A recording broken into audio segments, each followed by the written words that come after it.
Learners, welcome to Parkway. आज हम बात करेंगे एक्सरसाइज 6.1 क्वेश्चन नंबर 21 के बारे में। So let get start.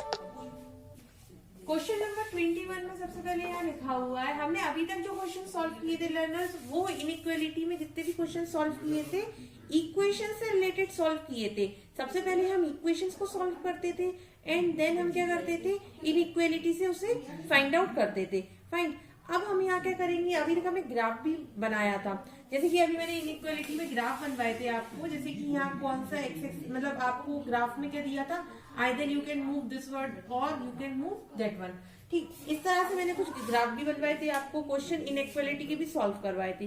अब जो क्वेश्चन हम सॉल्व करेंगे उन क्वेश्चंस में क्या रहेगा, वर्ड प्रॉब्लम्स रहेंगी। ठीक, हमें वर्ड प्रॉब्लम के थ्रू क्या करना होगा, इनइक्वालिटी की इक्वेशन को निकालना होगा और फिर उसे सॉल्व करना होगा। फाइन, तो हमें इस लैंग्वेज के थ्रू क्या करना होगा, इनइक्वालिटी की इक्वेशन को निकालना होगा।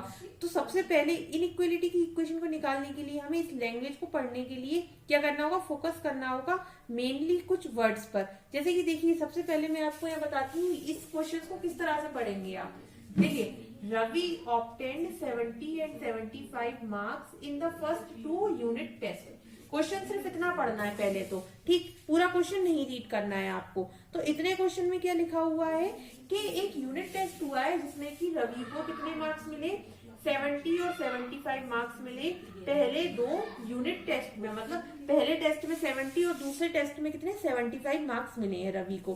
फाइन, उसके बाद में क्या लिखा हुआ है, find the minimum marks he should get in the third test to get have an average of at least 60 marks। मतलब कि अब हमें क्या फाइंड आउट करना है, मिनिमम मार्क्स फाइंड आउट करना है। मतलब कम से कम रवि के मार्क्स जो है वो हमें फाइंड आउट करना है किसमें, he should get in the third unit test। मतलब थर्ड यूनिट टेस्ट में, फर्स्ट के तो मुझे भी पता है, सेकेंड के मुझे पता है, थर्ड यूनिट टेस्ट में उसको कितने मार्क्स मिले, कम से कम कितने मार्क्स, ये लिखा हुआ है मिनिमम मार्क्स। तो कम से कम उसे कितने मार्क्स मिले थर्ड यूनिट टेस्ट में। ठीक, थर्ड यूनिट टेस्ट के मुझे मार्क्स पता नहीं है, पहले के दूसरे के पता है मुझे। So to get an average of at least 60 marks, मतलब क्या हुआ इस बात का कि एवरेज हमें निकालना है, सिंपली एवरेज निकालना है। और पहले तो हमें थर्ड यूनिट टेस्ट के मार्क्स पता चल जाए, उसके बाद में हमारा सेकेंड टारगेट, पहला टारगेट तो हमें थर्ड यूनिट टेस्ट के मार्क्स पता चल जाए। सेकेंड टारगेट ये कि जो एवरेज आएगा उसका, एवरेज जो है वो क्या होगा हमारा, ग्रेटर होगा 60 से।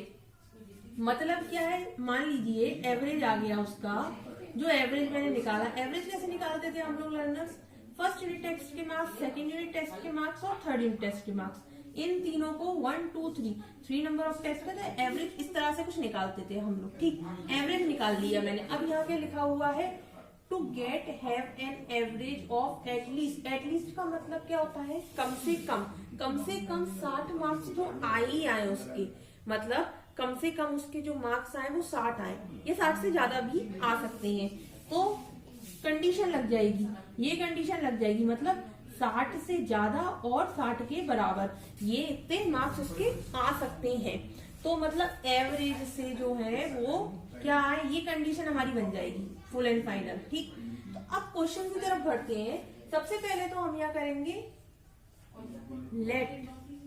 Late the marks in third unit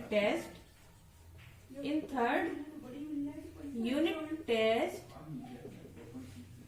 B what x. मान लीजिए थर्ड यूनिट टेस्ट के जो मार्क्स है उसके वो क्या है, कितने एक्स है उसके। ठीक, क्वेश्चन में लर्नर्स आपको एटलीस्ट और एटमोस्ट पर ध्यान देना है। तो यहाँ एटलीस्ट लिखा हुआ है, मतलब 60 और 60 से ज्यादा, इसका मतलब ये है। ठीक, अब हमने मान लिया थर्ड यूनिट टेस्ट के जो मार्क्स है वो कितने हैं उसके, एक्स मान लिए हमने। ठीक, अब क्या करना होगा, हमें कंडीशन को लगाना होगा। कंडीशन कैसे लगाएंगे, यहाँ बोला हुआ है to get have an average of at least 60 marks, मतलब 60 मार्क्स से ज्यादा और बराबर। तो एवरेज कैसे निकालना है लर्नर्स, 70 प्लस 75 प्लस एक्स, और जिसको डिवाइड करेंगे हम 3 से। कंडीशन हमारी ये थी, ये देखिए कितना इजी क्वेश्चन है ये। सो कंडीशन जो है वो मैंने ये लगा दी कंडीशन डायरेक्टली, मतलब एटलीस्ट का मतलब है कम से कम और उससे ज्यादा भी, मतलब कि 60 मार्क्स या उससे ज्यादा। ठीक, ये कंडीशन थी, आपको बस इस पे फोकस करना है, at least average of at least 60 marks. ठीक, तो कंडीशन के अकॉर्डिंग अब मैंने ये पूरी आपकी कंडीशन फुलफिल कर दी है यहाँ पर। बस क्वेश्चन में इतना ही था, आपको और कुछ नहीं करना था क्वेश्चन में। अब ये इक्वेशन तो हम इजीली सॉल्व करते आए हैं और अभी इक्वेशन को हम सॉल्व कर देंगे। तो देखिए 70 और 175 डायरेक्टली इसका सम कर देती हूँ मैं यहाँ पर। तो ये 145 प्लस एक्स, ये जो 3 है इसको यहाँ मल्टीप्लाई कर देंगे तो ये कितना हो जाएगा 180। तो यहाँ x जो है वो फाइनल रिजल्ट नहीं लिखते हुए अभी मैं सब्ट्रैक्ट ही करती हूँ। देखिए तो जो फाइनल रिजल्ट है वो क्या आ गया, x की वैल्यू जो आ गई वो कितनी आ गई 35। x की वैल्यू हमें कितनी मिल गई 35, x की वैल्यू हमें मिल गई। तो अब हम लिख सकते हैं फाइनली हमारा स्टेटमेंट। ये नहीं करना आपको लर्नर्स, ये तो मैंने आपको समझाने के लिए करवाया था, रफ वर्क डाल देती हूँ इसे ताकि आप कंफ्यूज ना हो, खाली आपको यही देखना है। ठीक, तो अब हम लिखेंगे यहाँ पर minimum marks he should get in third unit test is 35 marks, मतलब 35 मार्क्स उसे गेट हुए, कम से कम 35 मार्क्स उसे गेट हुए थर्ड यूनिट टेस्ट में। सो ये था लर्नर्स क्वेश्चन नंबर 21। ना मूवी आए 22 में भी वही कॉन्सेप्ट लगाए जो कि ये ना 21 में लगा था। देखिए लैंग्वेज में क्या लिखा हुआ है, to receive grade A, grade A को रिसीव करने के लिए इन अ कोर्स, को ये कोर्स है जिसमें कि ग्रेड ए रिसीव करना है हमें। ठीक, सो one must obtain an average of 90 marks or more in a 5 examination each of 100 marks। मतलब 5 एग्जामिनेशन हुए हैं। ठीक, 5 एग्जाम हुए हैं 100 मार्क्स के हुए हैं। ठीक, अब 5 एग्जाम 100 मार्क्स के हुए हैं और उसमें क्या लिखा हुआ है ग्रेड ए चाहिए कोर्स में। ग्रेड ए कब आ सकती है, सबसे पहली पॉसिबिलिटी तो हम ये देखेंगे। ठीक, ग्रेड ए कैसे मिल सकती है, ग्रेड ए हमें कैसे मिलेगी, देखिए ग्रेड ए जो है कब मिलती है, जब 90 से अबव मार्क्स हो। ठीक, ये बात तो तय है कि 90 से अबव मार्क्स हो या 90 के इक्वल, तो हमें क्या मिलती है ग्रेड ए मिलती है। तो अब यहाँ क्या लिखा हुआ है, to receive a grade A in a course one must obtain an average of 90 marks और मोर, मतलब जो एवरेज होगा पांचों एग्जामिनेशन का वो 90 से ज्यादा या 90 जैसा या 90 से ज्यादा या 90 के बराबर होना चाहिए, तब क्या मिलेगी ग्रेड ए मिलेगी। और पांचों एग्जामिनेशन का एवरेज जो है वो ज्यादा होना चाहिए 90 से।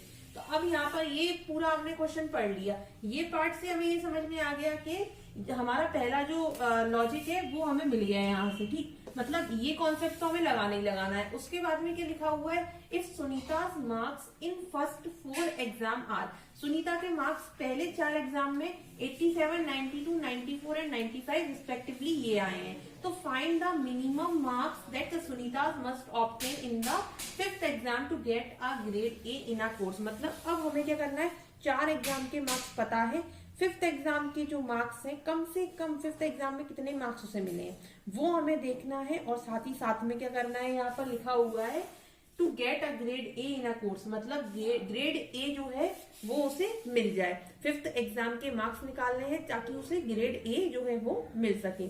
तो देखिए लर्नर, सबसे पहले तो हम क्या करेंगे, यहाँ पर लिखेंगे late the marks in fifth exam if, या फिर बी लिखिए, बी एंड एक्स। मान लिए कि 5th एग्जामिनेशन के मार्क्स जो है वो क्या है, एक्स है। इनइक्वालिटी की इक्वेशन बनानी है लर्नर्स। तो पहले 4 एग्जाम के मार्क्स कितने थे, 87, 92, 94 एंड 95। पांचवें एग्जाम के जो मार्क्स है वो एक्स मान लिए। अच्छा, एवरेज निकाल ली हूं मैं, एवरेज निकालते हैं तो क्या करते हैं 1 2 3 4 5, ये कितने नंबर है 5, तो मैंने 5 से डिवाइड कर दिया। कंडीशन क्या लग रही है कि ग्रेड ए कब मिलेगा, जब मार्क्स जो है वो 90 से ज्यादा या 90 के बराबर होंगे। तो ये हमारी कंडीशन, होल कंडीशन जो है वो लग गई। अब यहाँ से हम क्या कर लेंगे, x की वैल्यू निकाल लेंगे। बस क्वेश्चन इतना ही था, आपको ये इक्वेशन पे फोकस करना है। ये इक्वेशन अगर आपने गेट कर ली तो आपका आधे से ज्यादा क्वेश्चन हो जाता है, और यहाँ आपको जो मार्क्स मिलते हैं वो आपको पूरे क्वेश्चन में, मान लीजिए ये क्वेश्चन जो है 4 नंबर का क्वेश्चन है, तो आपको 2 नंबर या फिर 3 नंबर तो मिलने ही मिलने हैं। बाकी 1 नंबर आपकी कैलकुलेशन का रहेगा, जो इसके बाद हम करेंगे कैलकुलेशन। ठीक, तो आपके 3 नंबर पक्के हैं अगर ये 4 नंबर का क्वेश्चन है तो। ठीक, तो अब मैं उसके बाद में इसके कैलकुलेशन के बारे में बात करती हूँ। सो कैलकुलेशन में मैं क्या करूंगी, 87 प्लस 92 प्लस 94 प्लस 95, और यहाँ से मैं क्या करूंगी, 5th एग्जाम मतलब x की वैल्यू जो है वो मैं गेट कर लूंगी। यहाँ से 90 इंटू ये 90 का मल्टीप्लाई या 5 में कर देंगे, इतना हो जाएगा 368 प्लस x और ये 450। मतलब x की जो वैल्यू आ जाएगी वो कितनी आ जाएगी, 450 माइनस 368, मतलब ये जो वैल्यू आएगी वो कितनी आ जाएगी, 82। मतलब 5th एग्जाम में जो उसके मार्क्स होंगे वो कितने होंगे, 82। तो यहां हम लिख देंगे लास्ट में, Sunita get minimum marks in 5th exam is कितना आ गया, 82 मार्क्स उसको 5th एग्जाम में गेट होंगे। तो लर्नर ये था all about question number 21 and 22। So I hope आपको ये क्वेश्चन नंबर 21 एंड 22 अच्छे से समझ में आए हो। अगर आपको इससे रिगार्डिंग कोई भी क्वेरी या फिर कोई भी क्वेश्चन है, so please comment me. Thank you.